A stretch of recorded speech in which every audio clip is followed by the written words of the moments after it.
Welcome back, everybody. Thank you for sticking around. One of the nice things about having your own show and having your own platform is that you don't have to be fair and balanced. I mean, there's two of us.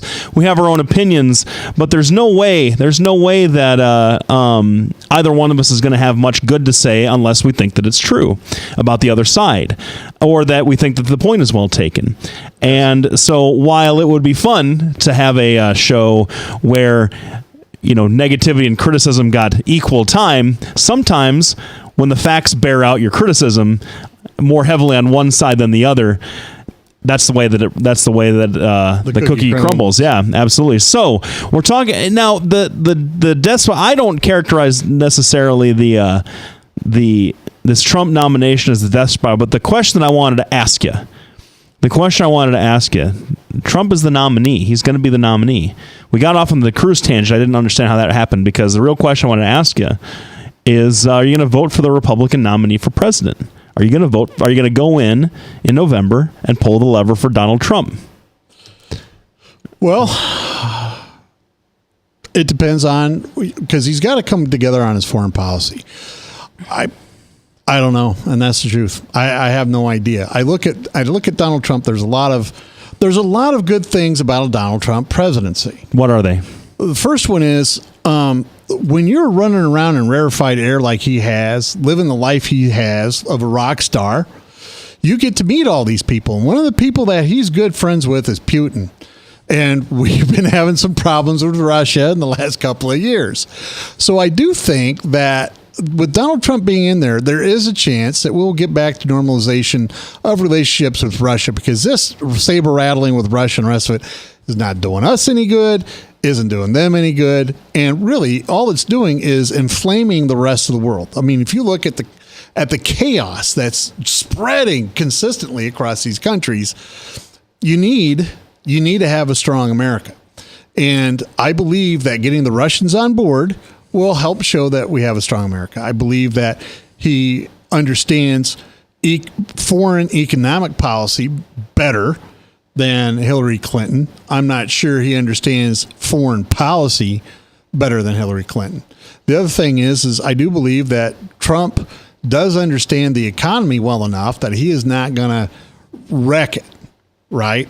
And I believe Hillary is going to be driven too much as an ideologue by Bernie Sanders, that a lot of the ideas that Sanders is putting forward that are expensive are things that are not going to be good for our economy.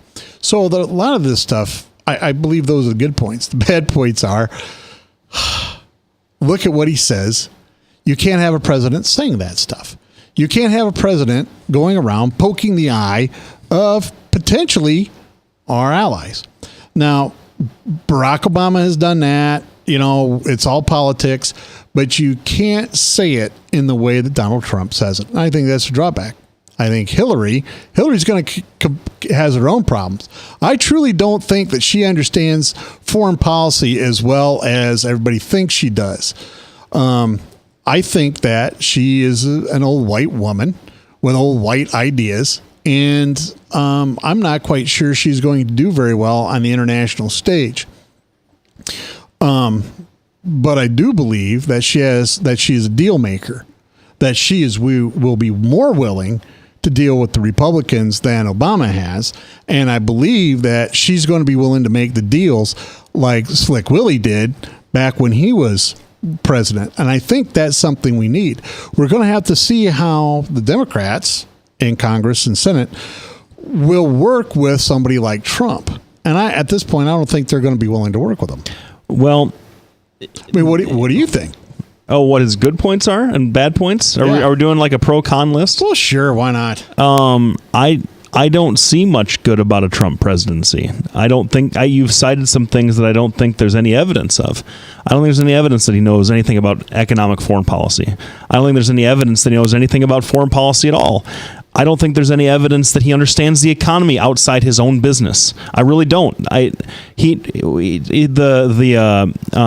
tax cut that he proposes that'll blow a hole in the deficit. We've talked about that. Everybody criticized, even Republicans criticized that thing. The tariffs throwing arbitrary tariffs on China, one of our biggest importers. I mean, as far as just those two things by themselves show a sort of a either a pandering at best or a naive at worst sense of how the world works, and especially in an economic sphere. So I don't see much good as far as like the rhetoric. This is where he gets points from me because I can't believe it. I was having this conversation with somebody today who was trying to sell me on the 28 pages thing, right?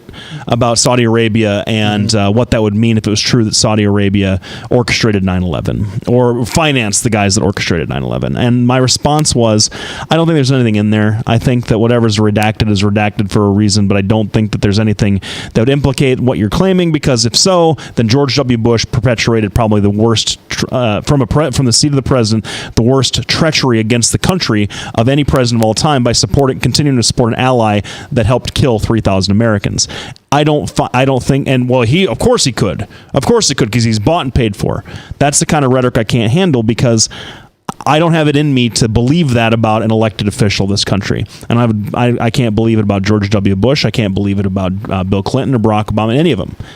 I don't believe that if you are worried enough about the country to run for president, that you would be willing to do something like that. So I don't have it in me to believe that Donald Trump believes what he says when he says the really kind of fascist sounding stuff, when he's talking about, hey, we need to be able to sue reporters more. That's something that would be better. We need to enhance our libel laws so that we can go after the press when they criticize us. I don't believe he means that. I really don't. I don't believe he really means what he says when he talks about banning Muslims just because they're Muslims. I don't believe that's what he really means. I think he's pandering. He's in probably one of the most sort of blunt kind of ways that you can do it. But it gets points for me for that. Like, I don't think that all of the hair pulling apocalyptic stuff based on his rhetoric alone would happen if he was elected president, because I just don't think that he sees it that way. I think he sees it as a performance that he's marketing himself as a particular brand, and this is the way to push that brand. When he talks about being president, I mean, it's insulting to his voting base, I think, but when he talks about being presidential as being easy, I think he believes that. I think that he can don and doff this persona of him as the hard-charging, I was going to say fascist. I don't mean that though. I'm using that as a euphemism for jerk, right? This hard charging jerk, and then turn around and give a speech about veterans coming home from Afghanistan in the Rose Garden, and I think he sees himself that way. I think he thinks he can do both, that he can be both guys, and as we've seen, you can't. The words that the President of the United States says matter. They matter to the country, and they matter to the rest of the world. And the way that he delivers them, or she delivers them, matters to the country and to the rest of the world.